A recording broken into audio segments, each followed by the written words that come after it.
Thanks a lot for staying tuned. If you just joined us, this is TMI Sunday's edition, the first edition for the week. I know that you are watching, you're listening keenly. On this segment, taking a look at, yes, it's an agenda for the incoming administration, avoiding pitfalls. You get to hear words like, or terms like the Achilles heels. You get to hear terms like weaknesses. You get to hear terms like strength. But if a new administration is taking over, there's many advice that be given to that individual, his group, you just name it, for it to be a seamless transition so that people can benefit from the dividends of democracy. Like I used to say, ours is to talk, advise, debate, deliberate, and it's for you to pick up on the two things and run with it. With me here in the studio is a vibrant youth, an entrepreneur, a politician, and of course, a human rights activist. Join me to welcome Samuel Ehigiato, aka Ara65. Welcome to TMI on this edition. Good morning, Wilson. Appreciate your comment. Good morning, viewers. All right. And I still have, yes, Dr. Honorable here, Ogbemudia Ohuago. And I just got to find out that she is the daughter of, one popular governor of Bende State. Yes, Samuel Ogbemudia. Well, I hope you're like your daddy, that action of leadership. Of course, I'm in a position of leadership. All right. All right. It's okay. It's okay. And it's very close to her, a legal practitioner, a vibrant youth political analyst, political commentator. Join me to welcome Gabriel Ehigiato. I appreciate your coming. Thank you, Mr. for having me. Yeah, we have two Ehigiatos. I just wonder how am I going to differentiate from both of you? Okay, fine, one is dark, one is fair. How about that? White and blue. And we still have Ahmed Mamadou all the way from the US joining us via Zoom. Mamadou, hope you are still there. Yes, I am, Wilson. All right, all right. Good morning, now, viewers. we have a new sheriff in town. They are jubilating already. Come November 11, there'll be a handing over, there'll be a swearing in. And Edo State definitely will continue moving, okay? Saying this, people have expectations. Some very, very high, while others are saying, can he really deliver? My lady once said, no matter how hard a man walks into the night, you cannot feed too many mouths. As it stands right now, we have too many mouths in the APC. Picking on extract from the legacy PDP, from the aggrieved APC members, and the APC, it's like a family with so many mouths to feed. As I was saying, this might be a major distraction for the incoming administration. How are you going to incorporate all these people into governance without the people suffering? Let's start off from there. Samuel, what does it say about this? The large number of people get to see almost like Tom, Dick, and Harry in this party, and we have just one man at the middle. Would this not affect development? Thank you very much, Wilson. Well, I don't think it will affect development in the first place. So many people coming together to make the decision to take Edo to the next level. It was a decision to make Edo rise again. So all this mouth you're calling, whether the legacy group, whether the APC group, if you look at politics. Even some members of the PDP that left PDP to join APC. Yeah, if you look at politics has no coloration in that real sense in Nigeria. It is just the name PDP, APC, Labour. The systems are likewise equal. What defines the difference is the leadership. And when you say leadership, a leader that understands what the people needs, a leader that understands the pains of the people, a leader that understands that to lead is not by authoritatively, but by being humble to listen to the people. Because all these people you're talking about, they're going to bring their different complaints, definitely. Like I personally, I have what I wish and I hope that this government is going to do for me that will make me happy. That does not mean it must be a personal gains. The legacy group might come with different ideologies. It is a party leader merging it together, looking over their wishes, their aspirations. Some might be positions. We have vibrant ones in the legacy group that could fit up into positions too, to make a difference in the new government. We have good ones in the APC that could make a difference. We have good ones that left APC to PDP, that now came back again. They welcome back home. They all have their own ideology and what they want to add. So don't look at it, they are all coming to eat, to feed. No. But that's the mentality right now. No, that is what people think. That's what people think, but politics is not always like that. Sometimes when people come, they come to add values. All right. All right. To the system. To the system. Yeah. I'll It's come not a back meal to to you. eat. I'll come back to you, Samuel. Thank you. Well, I should have come to you, Honorable, but let me get straight down to Barrister Gabriel Ehiagato. This is our first thing to today's edition, so let's get to hear him talk. Someone said no matter what you do, no matter the calculation you want to give, that the amount right now in the APC supersedes the amount of position or contract that will be given or gotten, and that is going to impact governance, because this income administration, we're talking about settling the boys. What do you have to say about that? Well, After all, really, the boys worked for it. of course, Yes. of course. But over time, politics have shown to us that leadership is all about the people.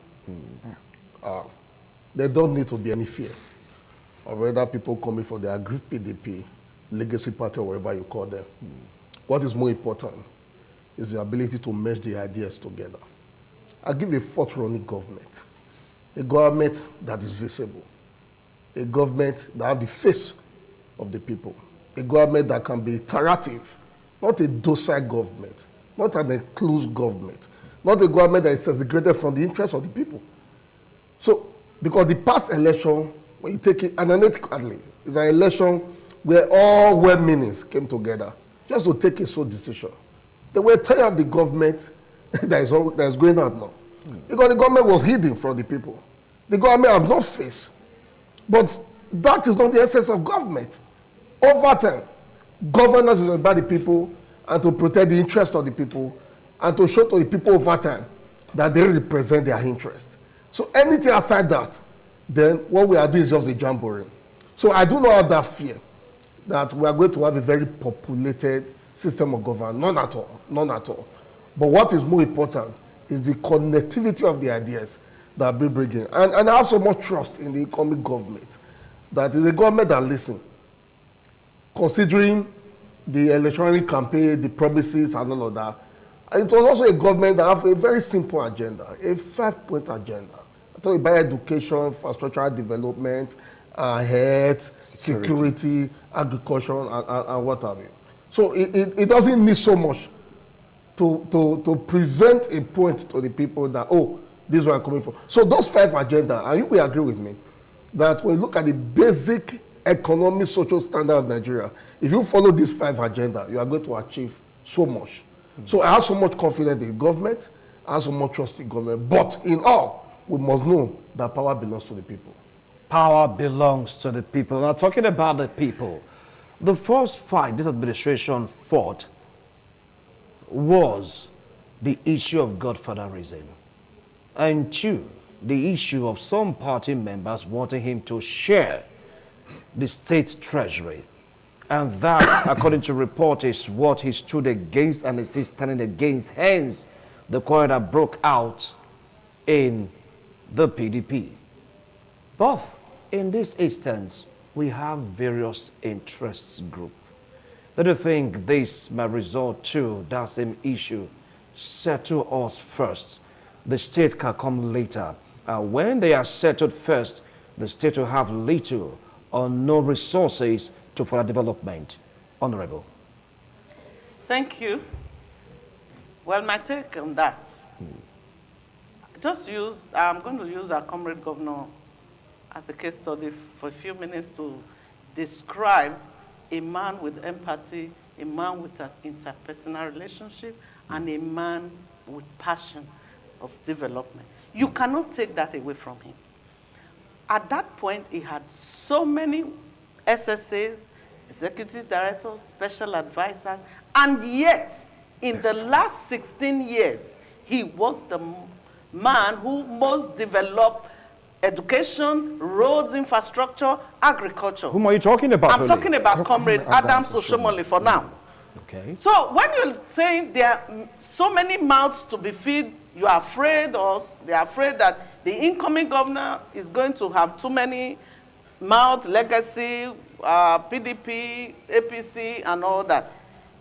Any man with passion for development will actually be involved in development despite the people surrounding.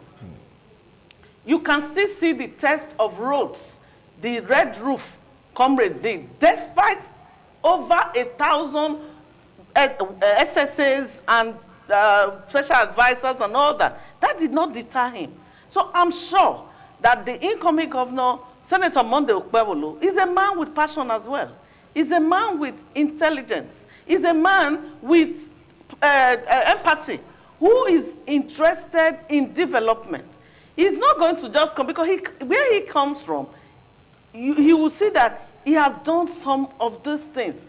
Like I used to say, if you have no personal goal, you cannot have a public goal. Because it's what you want to do that you want to do for yourself. I want to have this. When you eventually get to office, you know that that thing is good. You want to spread it around. Education is something he desires so much. And education, the 5 points agenda, is going to receive so much attention so that the Edo people will be happy. Now look at every of our jobs taken to Lagos, bringing Lagos guys to do this job. Capital flights. You say you are not sharing money, they are asking you to share money. That was the first blatant lies that the PDP people from him put out. But see, there were proof of this. No, okay, he share money at You the get end? to hear, I So, worked for yes. this, but he didn't say to me, these are tangible He didn't proof. settle. How do you settle people? No government gives you cash. You settle people by development. If you give school building to a leader, for example, that leader has followers. And by the time he finished that, he settles his followers. This is the work I'm giving, the job. You will be held accountable that this job must be done. I remember when schools were given, say, I've given schools to, if they don't build the school, ask your leader. And the leader had no option than to ensure that that school is built. And he will come around and look at those schools and ensure that they are standard. Now, for the last 8 years, I am in education. I have done research all over Edo State. I did a tour around Edo State, where education was in 2016, where we left it, is worse than that now. What about Subeb? Subeb is What about training teachers using laptops, using basic computers that the teachers are upgraded right now? No way. The teachers are robots right now. In what ways? You cannot have a tab where you have no contribution. At the end of the day, by the few minutes that the tab runs out, the teacher is speechless. I'll come back to you. I will come back to you. Because right now, it's all about an agenda, and I'm going to go all out. Asking questions in the hearts of Edo citizens. They are saying, look, with this crowd we are seeing with this man, do you think this man will be able to work? Like I told you guys, I'm going tough. Now let's get straight down to the U.S. where Mamodu is sitting by. Do you share the same concern, or you feel that the incoming sheriff will be able to carry these people along without affecting the state in terms of developmental stride? Take it up from there. So first of all, we have to establish, what do we think Edo State is? Edo State essentially is a civil service state. And if that is understood, then we have to understand that the major employer of labor is going to be the state government. If the state government is the major employer of labor, and the labor that the state government employs is purposefully directed, then I don't see what the problem is. If the issue is to have 2,000 special assistants and they are gainfully employed, and it's the resources of the state that is being spent on those people, then there's nothing wrong with it. Now, the question that follows naturally from that is, are you going to have 2,000 assistants who are jobless? No. There's so much to be done. I always refer to the last 8 years of Edo State as the years of the locust. The locust has eaten so deeply into our infrastructure, into the ethics, the morality, finances of it. It's almost mind-boggling how much damage and destitution the last 8 years brought on Edo State. So the incoming administration has their hands full. They have so much that they are going to have to face. There's education. First of all, they have to go and pull down all those signboards that say this is not a federal road. It's ridiculous that was even an argument that was made. Is ridiculous. I remember the first major money that came to this outgoing administration was the refund of the money that Comrade made on all the roads that he developed in Edo State. It was in excess of 14 billion naira at the time. If you had had the interest of the people in mind, you would have sent that 14 billion back into some more roads and expect a refund. Instead, you use the money to put up signboards saying this is a federal government road. Now, let us put all those years of the locust behind. Senator Monday Okpebolo has a huge job at hand. He needs to be interfacing with people regularly. He needs to be telling them this is where we are and this is where we need to be going to. It is going to take time, but we will get there eventually. Now, let the Edo people understand that the choice that they've made, the choice to go back to what they remember as the golden era of development in the state. But to get to that point, we have to first erase and remove. There's so much that needs to be done politically. There's so much quarrel, there's so much acrimony in Edo State now that is unbelievable. Edo used to have the most calm political culture, but now everybody is agitated, everybody is upset. All of this needs to be calmed down, and you can see from coalition that came in to form this new government that at least the elites, the political class have decided they need to move the state forward. They need to move away from acrimony. They need to move away from quarrels and all the rest of that and develop Edo State. So, All right. my final point is this. The incoming administration has their hands full. They need to put their eyes on the ball squarely and they need to get to work immediately they get into office. All right, thank you so much. What about going to work or getting to work immediately? They come into the picture. You just can't take it away from this administration that list. In the civil service, they did their best. In some infrastructure, they did wonders. New innovation like the emergency security, you just name it. Now, if this administration should come into the scene, is it going to continue from where this government stopped, or is going to say, new administration, new foundation? What will you advise him to do? Because no matter what you say it, no matter how you say it, there are so many good points raised by this administration. Thank you very much, Wilson. Yes. I would define it this way. This new incoming elected government coming in, has to start from 2 points. Why do I say 2 points?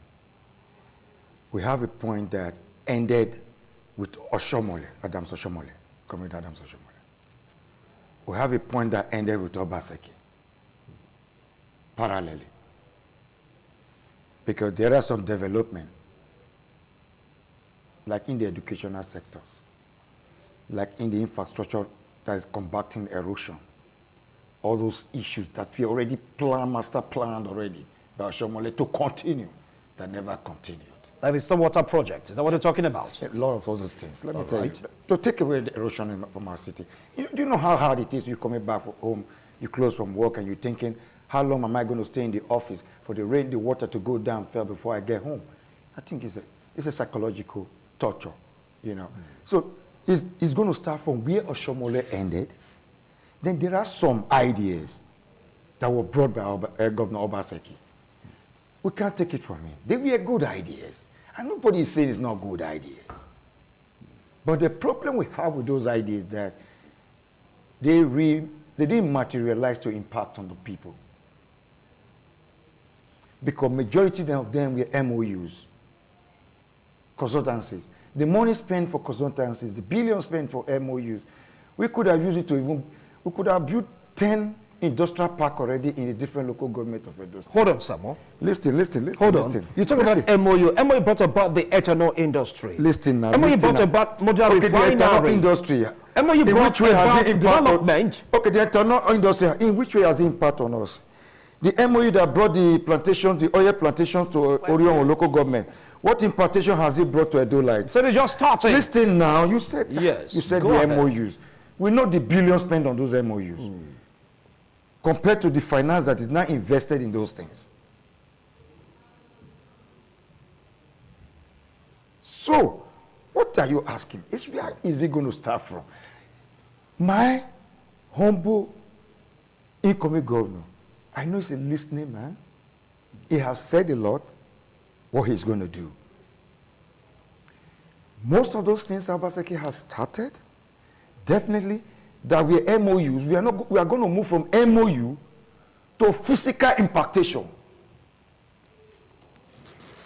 We are going to get an industrial park that is not being habited by snake and rats, but habited by fashion designers, habited by shoemakers, habited by mechanics, and all that we are planned to be there. We are going to have a Gele seaport, not on paper, that today the road has not even got to where it is going.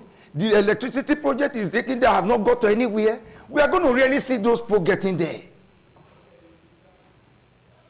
With him, we are going to see a situation that when you are driving home, when you close from work, you know that there's no more water in front of your house. Or be afraid water will carry your keys coming back from school. The man has the spirit. All right. Because I was fortunate to be in a meeting where he said something. He said, any roads in the urban that you know is causing pain to the people, like erosion and all those things, make sure you report it. That is already a sign that he wants to know. Okay, he wants Samuel, to do something for the people. You just he hold on. Don't want to go for a break. The past want to go for a break. Hold on. Don't worry. You He doesn't want to be like a government that will You will continue after this break. tractors. You just hold on. At the end of the night, the tractors and the Do stay caterpillar will with us. disappear overnight.